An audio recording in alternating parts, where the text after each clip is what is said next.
देखिए, पुतिन का दौरा ऐसे समय में आ रहा है जबकि दुनिया का पुराना वर्ल्ड ऑर्डर पिछले सेंचुरी का क्रम्बल हो रहा है, डिसइंटीग्रेट हो रहा है।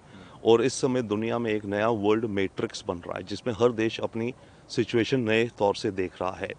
ऐसे में भारत और रशिया, दो देश, भारी भरकम देश, जिनके ऊपर वेस्टर्न नेशंस और अमेरिका का बेहद प्रेशर है। रशिया पे तो पूरी सैंक्शंस हैं, भारत के ऊपर टैरिफ्स हैं।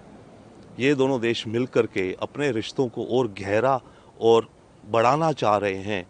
तो दुनिया में मैसेज ये जाएगा कि इंडिया अपनी फॉरेन पॉलिसी इंडिपेंडेंटली कंडक्ट करता है। जिसके साथ इंडिया करना चाहे, अब हम रशिया से करना चाहते हैं, रशिया से कर रहे हैं, चाइना से भी करते हैं, हम अमेरिका से भी करेंगे।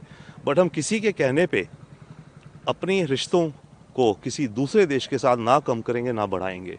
तो दुनिया को ये मैसेज आ रहा है कि इंडिया अब आई थिंक काफ़ी, नॉट ओनली काफ़ी बट स्ट्रांग और काफ़ी क्लियर कट अपनी आइडेंटिटी दुनिया के वर्ल्ड थिएटर में रखता है, अपने विचारों पर ही चलता है। और अंकल क्या कुछ डील हो सकता है रशिया के साथ? देखिए, कल जो डील्स होंगी, कहने को डील्स जो होंगी, कुछ तो डिफेंस में होंगी, जो कि बात हो रही है S-400 एयर डिफेंस सिस्टम्स की, या फिर S-500 की डील नहीं होगी, उसमें joint work in the future होगा। इस तरह से लेकर सुखोई जो 5th जनरेशन एयरक्राफ्ट है उसके बारे में बातें होंगी। डील हो कितनी पैमाने पर, बेसिकली ये से हुआ डिफेंस में इंडिया की upgrades and modernisation, technology transfer from Russia to India, ताकि इंडिया का मिलिट्री इंडस्ट्रियल कॉम्प्लेक्स और ज़्यादा स्ट्रॉन्गर बनता जाए, हमारी आत्मनिर्भरता बढ़े, क्योंकि टेक्नोलॉजी एंसिलरीज, राइट। बट बात यह है कि भारत और रशिया के रिश्तों को डिफेंस, न्यूक्लियर और तेल के अलावा और फील्ड्स में बढ़ाना है। तभी आप देखिए, पुतिन के साथ उनके 7 मंत्री आ रहे हैं। एग्रीकल्चर का मिनिस्टर आ रहा है, ट्रांसपोर्ट का मिनिस्टर आ रहा है, इंटीरियर का मिनिस्टर आ रहा है, डिफेंस तो आया ही है, राइट। वो इसलिए है कि दोनों देशों में अब सीरियस इंटेंट है कि अपने रिश्तों को चौतरफा बढ़ाया जाए और गहरा करा जाए, इंक्लूडिंग कल्चरल रिलेशंस।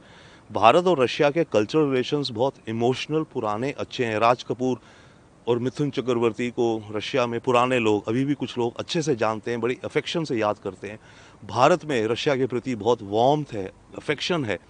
तो उन कल्चरल रिलेशंस को भी बढ़ोतरी देना, पीपल टू पीपल एक्सचेंजेस को बढ़ोतरी देना, मेडिकल टेक्नोलॉजीज़ को बढ़ोतरी देना, ताकि भारत रशिया के रिश्ते केवल यही नहीं कि डिफेंस और न्यूक्लियर और तेल के हैं, मल्टीपल सेक्टर्स में ब्रॉडन हो, डीपन हो, ताकि दोनों देशों के रिश्ते सीरियस एम्बेड हो जाएं। अमेरिका इस दौरे को कैसे देखेगा सर? क्या असेस करेगा चाइना अमेरिका? देखिए, अमेरिका असेस करेगा ट्रंप नंबर्स को देख करके। ट्रंप का पहला जो भारत से ऑब्जेक्शन है कि हम रशिया से तेल खरीदते हैं, तभी उसने हम पे 25% तेल की पेनल्टी लगाई है, 50% जो टैरिफ है। भारत अब रशिया से तेल खरीदना कम करेगा, और वो इसलिए क्योंकि रशिया की जो कंपनीज हैं उन पे सैंक्शंस लगी हैं, ल्यूकोइल, रॉसनेफ्ट। उनसे कोई भी भारतीय कंपनी अगर तेल खरीदेगी तो भारतीय कंपनी का इंटरनेशनल बैंकिंग ट्रांजैक्शंस रोक दिए जाएंगे। तो अभी तक जब तक बात थी केवल टैरिफ्स की, कि भारतीय एक्सपोर्ट अमेरिका में जो जाता है उसे 50% टैरिफ लग रही है, तब तक हम रशिया के साथ खड़े थे, खड़े हैं। बट अब जब ये सैंक्शंस का खेल आ गया है, अब हमें तेल खरीदना कम करना पड़ेगा लॉजिकली, और रशिया समझेगा कि भारत मेरे साथ पूरा खड़ा रहा पिछले 4 वर्षों से इस जंग में ऑयल को लेकर के। बट अब जब ऐसे हालात हैं तो भारत को अपना इकोनॉमिक, जब इतना हर्ट होगा, नहीं कर पाएंगे, चाइना भी नहीं करेगा। तो ट्रंप एक तरह से कहें तो सेटिस्फाइड होगा कि ठीक है, इंडिया ने तेल खरीदना कम कर दिया, वही वो चाह रहा था ना। अब इसके बाद तो बल्कि हम अमेरिका से कहेंगे कि अब आ जाओ, 25% हमारा हटाओ, 25% रहने दो टैरिफ ट्रेड वाला, और उसमें भी डिस्कस करते हैं, राइट। परंतु ट्रंप उखड़ सकता है अगर इस समिट में कोई कोई जोरदार स्टेटमेंट आए, जो मैं एक्सपेक्ट नहीं करता, ऑफ डी डॉलराइजेशन, या रशिया इंडिया आपस में कैसे ट्रेड करेंगे पेमेंट का। हम सिस्टम बना रहे हैं, बट, और इसमें डिस्कशन होंगी कल वाली समिट में, पर उन डिस्कशंस को ज़्यादा मेरे ख्याल से हाईलाइट नहीं करा जाएगा।